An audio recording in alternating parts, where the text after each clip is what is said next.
Bismillahirrahmanirrahim. Assalamu alaikum wa rahmatullahi wa barakatuh. Welcome back to Physics with Umar Farooq and NMDK test discussion session. Test number 6, 2 September 2021. कुछ MCQs जो आए हैं वो ज़रा discuss कर रहा हूँ. Number first, unit of relative permeability is Henry. Henry per meter dimensionless या Henry per meter square. तो देखो यहाँ पे लिखा हुआ है रिलेटिव.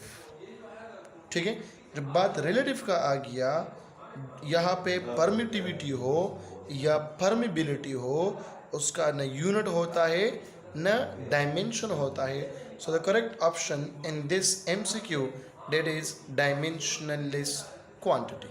ठीक है. Number 2, initial kinetic energy of projectile is 100 joule.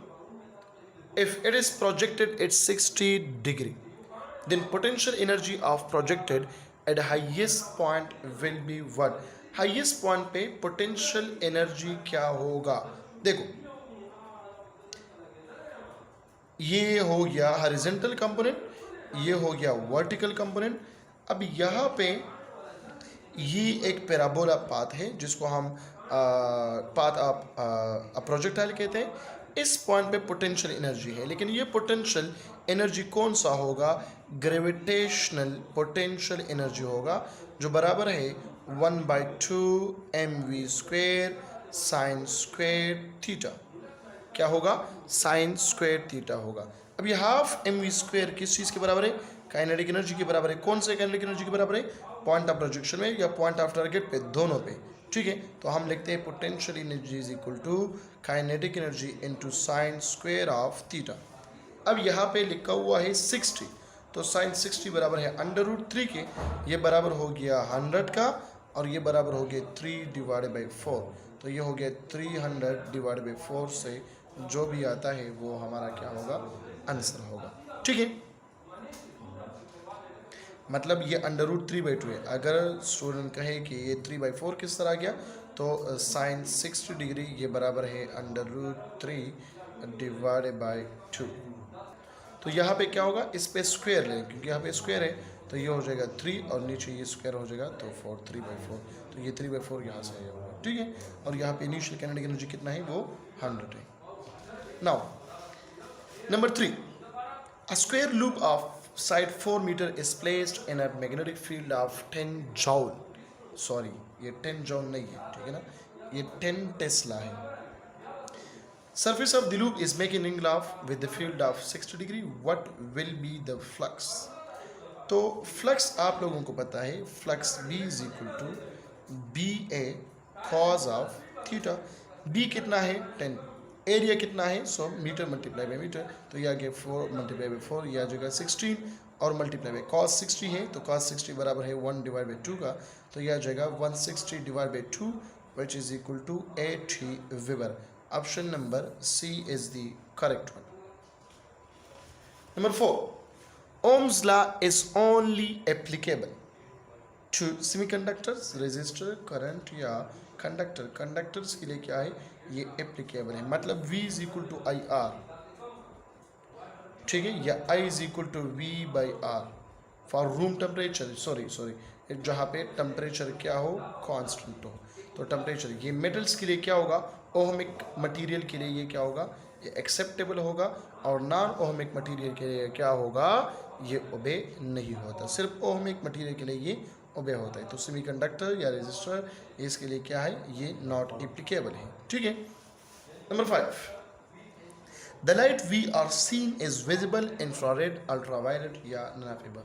वो लाइट जो हम देख सकते हैं वो कौन से लाइट से विजिबल है? इंफ्रारेड है, अल्ट्रावायलेट है, या एक भी नहीं है, तो हम कहते हैं these are visible in nature. ये विजिबल लाइट है जो हम देख सकते हैं, तो विजिबल हो गया कि नहीं हुआ? ठीक है. Now, number 6, radiation falls from sun on earth are alpha radiation, beta radiation, gamma radiation, all of above. So the correct option that is all of above. तमाम रेडिएशन जो है वो पड़ जाते हैं ऊपर से नीचे तक, सन से अर्थ तक. ठीक है, अल्फा रेडिएशन भी, बीटा भी, गेमा भी, या तमाम, तो तमाम होगा. ठीक है. Number 7, moving charge is surrounded by 1 2 3 none of above. तो एग्जैक्ट जो आंसर है इसका वो हम लेते हैं 3 फील्ड, ठीक है।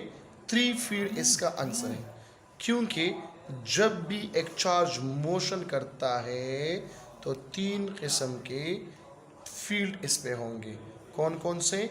इलेक्ट्रिक फील्ड, मैग्नेटिक फील्ड और ग्रेविटेशनल फील्ड।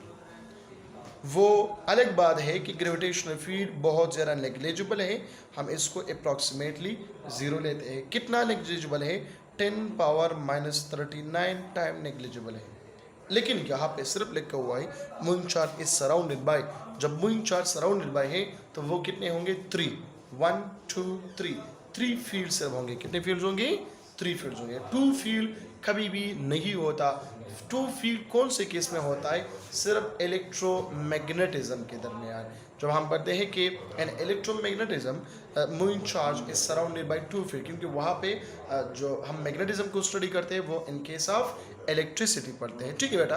तो यहाँ पे करेक्ट ऑप्शन कौन सा होगा? वो 3 फील्ड होगा, ठीक है। बाज़ बुक्स में आप लोग देखें तो वहाँ पे 2 फील्ड्स लिखा हुआ है, ठीक है। लेकिन जो एग्जैक्ट जो मतलब मेन बुक से HRK है, HRW है, वहाँ पे आप लोग देखें तो वहाँ पे लिखा हुआ है 3 फील्ड्स। और यही MCQs मैंने अपने बुक में भी लिखा हुआ है कि 3 फील्ड्स होंगे, ठीक है। Now number 8, the magnetic field of earth at its surface is 2 gauss, 1/2 gauss या 4 gauss या none of above। मतलब magnetic field of earth on its surface ये कौन सा है बेटा? ये 1/2 गॉस है, मतलब 0.5 गॉस के बराबर है। अगर इसको आप ऐसा यूनिट में मालूम करना चाहते हो तो आप लोगों को पता है 1 टेस्ला बराबर है 10 पावर प्लस 4 गाज, या 1 गाज बराबर होगा 10 पावर -4 टेस्ला। तो 0.5 गाज किस चीज़ के बराबर होगा? 0.5 मल्टीप्लाई बाई 10 पावर -4 टेस्ला, या हम लिखते हैं 5 मल्टीप्लाई बाई 10 पावर -4 टेस्ला, या हम लिखते हैं ये -5 होगा, ये -5 होगा, यह 50 मल्टीप्लाई बाई 10 पावर -6 टेस्ला, या हम कहते हैं कि 50 माइक्रो टेस्ला है। ये इसके SI पे है और ये 0.5 गाज ये कौन से केस में है? इन केस ऑफ CGS, ठीक है। 9 number, if area of a circle is increased by 4 times distance of a circle is increased by। तो distance of a circle असल में क्या है? 2πr के बराबर है, ठीक है। 2πr को हम सर्कमफेरेंस कहते हैं कि नहीं कहते? जो d से हम डिनोट करते हैं। So total distance covered by a circle इसमें d के बराबर है, और ये बराबर होगा, ये डायरेक्टली प्रोपोर्शनल है √a के साथ। ऑलरेडी इस बुक में इसको एक्सप्लेन कर चुका हूँ, आप लोग देख सकते हैं बेटा, ठीक है। तो ये क्या हुआ? 4 टाइम ये इंक्रीज हुआ, तो 4 पे 2 पे हम स्क्वायर ले ले, फिर √, तो कितना होगा? 2। Option number A is the correct one. Now number 10, the error between experimental and theoretical value of Newton assumption of speed of sound is what? Speed of sound में मतलब न्यूटन जो assumption उसने पेश किया था वो आया था 281 मीटर पर सेकंड, और जो करेक्ट था वो क्या था? 332 या 333 या 334 हम लेते हैं, ठीक है। तो हम क्या करेंगे? 332 से 281 को माइनस करें, अप्रॉक्सीमेटली 50, 51, 52। तो यहाँ पे आंसर कौन सा करेक्ट होगा? This is the correct option. Option कौन सा है? 52 मीटर पर सेकंड आंसर होगा, ठीक है। अच्छा लास्ट MCQ, अच्छा सेकंड लास्ट MCQ क्या है? How many electrons will have a charge of 2 coulomb? 6.2 multiplied by 10 power 9, 6.2 multiplied by 10 power 18, 12 multiplied by 10 power 19, 12 multiplied by 10 power 18। बेटा मैंने यहाँ पे आप लोगों को एक ट्रिक बताया था, वो ट्रिक क्या है? Small n is equal to capital N into 6.25 multiply by 10 power 18, ठीक है। ये नंबर ऑफ चार्ज शो करता है। अब इसको मैं अप्रॉक्सीमेटली लेता हूँ कि ये क्या है? 6 मल्टीप्लाई बाई 10 पावर 18 है। सो यहाँ पे नंबर ऑफ चार्जेस कितने हैं? ये है 2, so 2 multiply by 6 12 multiply by 10 power 18, so the correct option is this one, option number D. Now last MCQ of chapter number test number 6 वो क्या है, वो कुछ इस तरह MCQs आया था। अभी मैं देखता हूँ मोबाइल में, उसमें लिखा हुआ है कि unit of electric flux, unit of electric flux क्या है, तो आप लोग इजीली मालूम कर सकते हैं। देखो, flux is equal to EA, तो ये बराबर है न्यूटन पर coulomb multiply by metre square, तो ये हो गया न्यूटन मीटर स्क्वायर पर कूलम, ये इसका यूनिट है। बेटा ये इस तरह भी आ सकता है, इसको मैं लिख सकता हूँ कि जॉल मीटर पर coulomb will give you the same unit as of electric flux. ठीक है, इसके अलावा न्यूटन तो ऑलरेडी आ गया है, इसके अलावा मैं कहता हूँ अर्ज सेंटीमीटर पर ESU will give you the same unit as rate of electric flux.